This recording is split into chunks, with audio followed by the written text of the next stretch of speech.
조선님, 제가 조선님을 위해서 퀀터스, 젠포트, 올라떼, 퀀트킹 모든 퀀트 프로그램을 다 망라해서 가장 중요한 퀀트 대표 공동 지표 3가지를 가져왔습니다. 와, 그게 뭘까요?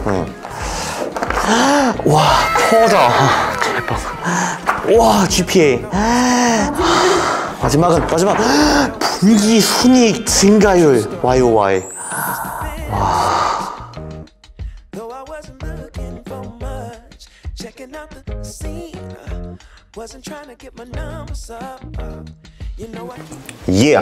안녕하십니까 할러님들, 강원국입니다. 제가 며칠 전에 4개의 퀀트 소프트웨어를 분석해 드렸어요. 장점, 단점 뭐 이런 거. 근데 그것만 봐서는 이제 이해도가 좀 떨어질 수 있을 것 같아 가지고 제가 그냥 라이브로 전략을 하나 만들어 봤습니다. 천천히 설명을 드릴게요.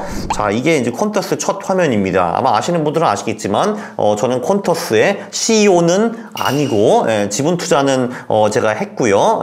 그래서 제 입김이 많이 들어갔기 때문에 저한테 상당히 잘 맞춤형이 된 소프트웨어라고 볼 수가 있습니다. 그래서 제가 주로 이걸 많이 쓰고 있고요.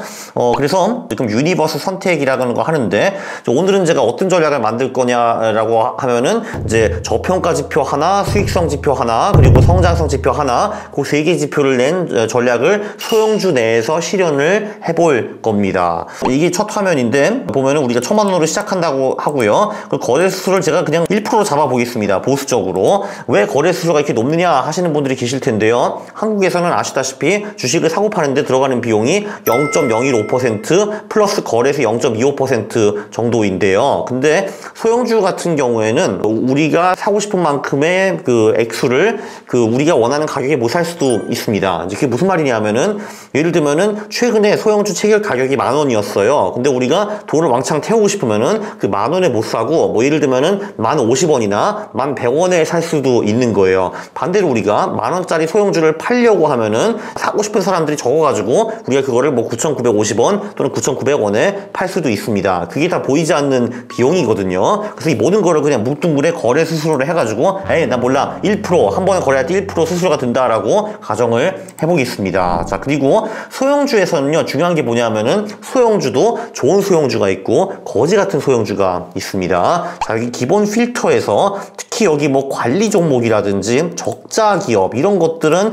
다 제거하는 것이 좋아요. 이거를 제가 소위 6대 사회학이라고 부르는 녀석들입니다. 싹 다 필요 없어요. 그래서 우리는 얘네들을 이제 제거를 하고 나머지 소형주를 가지고 백테스트를 할 겁니다. 자, 소형주는 어떻게 하냐 하면은 커스텀 필터에 들어가서 여기 이제 그 시가총액 하위 20% 기업에서만 우리가 백테스트를 돌리겠다라는 겁니다. 그럼 이제 다음 화면에 넘어가면 돼요. 이제 다음 화면에 넘어가면은, 자, 여기 우리가 지표를 3개 설명해 드렸습니다. 여기 보면 어마어마하게 많은 지표들이 있지 않습니까? 굉장히 생소한 지표들도 굉장히 많을 거예요. 제가 사실 마음만 같았으면 60개 지표들을 다 설명하고 싶기는 한데, 그거를 원하시면은 우리 스터디에 들어오시고요. 이제 오늘은 꽤 괜찮은 지표 3개만 소개해 드리도록 하겠습니다. 자, 퍼라는 지표는 아마 다 아실 것 같아요. 여기 나오기도 하지만 시가총액 나누기 단기 순이익, 그러니까 이 기업이 벌어들이는 순이익 대비 시가총액이 얼마인가, 이거는 기업이 얼마나 저평가되었나 측정하는 지표로 많이 쓰이죠. 예를 들면은 순이익 100억 원짜리 기업이 시가총액이 300억이다 라고 하면은 퍼가 3입니다. 300억 나누기 100억이니까요.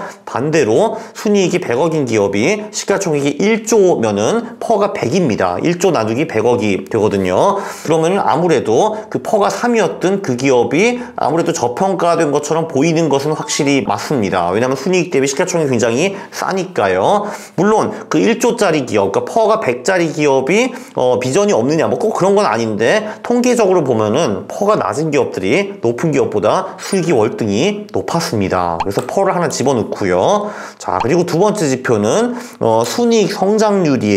사실 기업의 목적이 무엇인가 라고 보면은 당연히 열심히 일을 해가지고 상품이나 서비스를 팔고, 그리고 그거를 가지고 이익을 남기는 거죠. 그래서 당연히 순이익이 성장하는 기업은 좋은 기업이다 라고 우리가 가설을 한번 세워볼 수가 있겠죠. 자, 근데 조금 전에 어떤 기업이 100억을 벌었다 라고 했잖아요. 자, 그러면은 이 100억이라는 돈이 많은 돈인가 많지 않은 돈인가 고민을 해봐야 될 텐데, 우리가 그 100억을 벌기 위해서 우리가 얼마를 투자를 했는가, 그것도 굉장히 중요하죠. 그러니까 뭐 예를 들면은 제가 치킨집을 차렸는데 100억 원의 자산을 가지고 100억 원의 수익을 냈습니다. 그럼 꽤 잘한 거겠죠. 그러니까 어떤 딴 사람은 예를 들면은 1000억을 치킨집에 투자를 해가지고 1000억의 자산을 가지고 100억 원의 수익을 냈다. 그러면은 제가 그 사람보다 더 잘한 거잖아요. 그죠? 왜냐면 제가 적게 돈을 투자해가지고 그만큼 100억을 벌어왔으니까요. 이런 거를 수익성 지표라고 합니다. 내가 투자 대비 얼마나 벌었나, 그게 수익성 지표인데,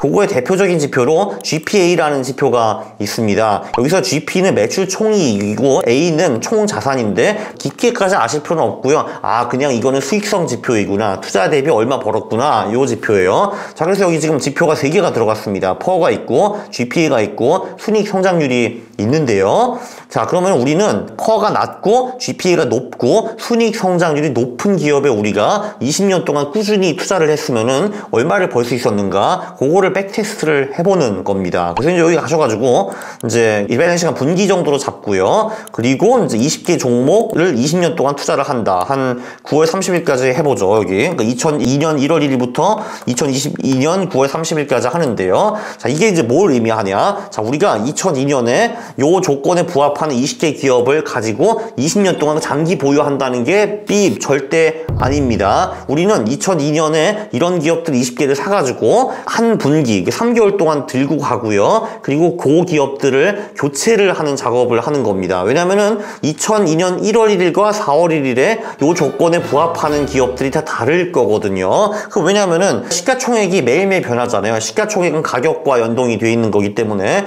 그리고 GPA 같은 경우는 이제 기업이 얼마나 버는가, 이런 게 중요한데, 그것도 분기마다 매번 다르잖아요. 기업이 버는 돈이라는 게. 순이익도 마찬가지고요. 기업의 이익은 분기마다 매번 달라지기 때문에 이 조건에 정확히 부합하는 기업들은 시간이 지나면서 달라질 수밖에 없습니다. 그래서 우리는 이런 기업들을 분기에 한번 교체를 하는 작업을 하는 거죠. 그래서 이런 식으로 20년 동안 투자를 했으면 어느 정도 성과가 있었는지 우리가 한번 분석을 해볼 수가 있습니다. 그래서 여기서 백테스트 실행 이렇게 돌렸는데요.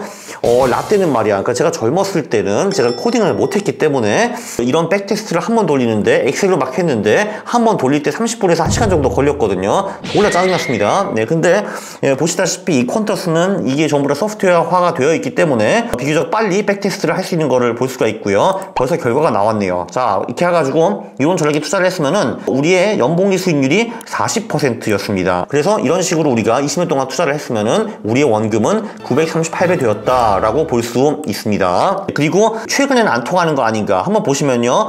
최근 10년 동안에는 연봉리 수익이 26%, 근데 커스피는 1.7%, 최근 5년 동안에는 이 전략의 연봉리 수익이 17%인데 커스피는 마이너스 0.5%, 최근 3년 동안에는 연봉리 25%인데 커스피는 연봉리 수익이 4% 이렇게 나오고요. 최근 1년 동안에는 좀 부진했다라는 걸 볼 수 있는데, 그래도 커스피보다는 수익이 더 높다라는 거를 볼 수 있습니다. 물론 이 전략도 약점이 있는데요. 여기 보시다시피 2017년에는 커스피보다 수익이 낮았다라는 걸 볼 수가 있어요. 커스피는 21% 올랐는데 이 전략은 마이너스 2.4% 수익을 냈고요. 그리고 보시면은 이렇게 반토막 난 구간이 한 번 있습니다. 2008년부터 9년까지. 그리고 최근 20년 동안에 20% 이상 손실이 난 게 자그마치 8번이에요. 그래서 이 전략도 한 평균적으로 2, 3년에 한 번은 20% 이상 손실이 나는 거를 볼 수 있습니다. 그래서 제가 늘 강조하는 거는 이런 전략이 총 수익이 매우 높기는 한데, 이런 전략에 전자산을 몰빵하면 큰일 나는 거고, 자산 배분을 한 다음에 거기 주식 비중을 이런 전략으로 굴리는 거를 제가 보통 추천해 드립니다. 네, 요거는 굉장히 가벼운 맛보기 전략이었는데, 맛보기 전략치고는 제가 봐도 수익률이 상당히 높네요. 연봉이 40%, not bad입니다. 이런 그 전략들이 사실 제가 굉장히 많은데 스터디로 오시면은 다 알려드립니다. 근데 사실 이 전략 하나만 가지고도 굉장히 위력적인 거 보여드렸다고 생각을 하고요. 동의를 하시면은 구독 그리고 좋아요 부탁드리기 전에 중요한 거를 하나 제가 까먹었네요. 여기 가보시면은 좋아, 이 전략이 좋은 건 알겠어, 그래서 어떻게 하라는 거야 라고 하실 텐데, 여기서 포트폴리오 추출해 가가지고 이 전략에 맞는 기업들을 이렇게 뽑을 수가 있습니다. 이거는 오래 안 걸려요. 요거는 몇 초 만에 딱 나오는데, 이런 기업들이 나옵니다. 이런 기업들이 한국에서 퍼가 낮고 GPA가 높고 순이익 성장률이 높은 기업들인데, 이게 지금 매수 추천은 아닙니다. 조만간 이거를 매일매일 업데이트해가지고 뽑을 수 있는 기능이 퀀터스에서 나올 겁니다. 그래서 지금 이걸 사시라는 게 아니라 이런 식으로 기업을 뽑아내는구나 라고 아시면 될 것 같고요. 그래서 이제 진짜 끝났는데 다시 한번 구독과 좋아요 부탁드리겠습니다. 감사합니다. 네, 오늘은 제가 3개 지표만 샘플로 설명해 드렸는데요. 저희 스터디에 오시면은 거기 리포트도 있고 영상들도 있는데 이제 그거를 보시면서 손익계산서, 현금 흐름표, 그리고 재무상태표에 나오는 그 다양한 지표들에 대해서 조금 더 깊게 공부를 하실 수가 있습니다. 그리고 이제 모든 스터디원들이 모여있는 텔레그램 방도 있는데 사실 저도 거기 당연히 들어가 있기는 한데 근데 다른 분들 거기 고수들이 많이 계세요. 그래가지고 여러분들이 손익계산서 이거 뭐였죠? 재무상태표 이 지표는 무엇입니까? 하면은 다 집단지성에서 답변을 해주시기 때문에 투자 실력을 비약적으로 높이는 데는 이 스터디가 굉장히 좋을 것 같습니다.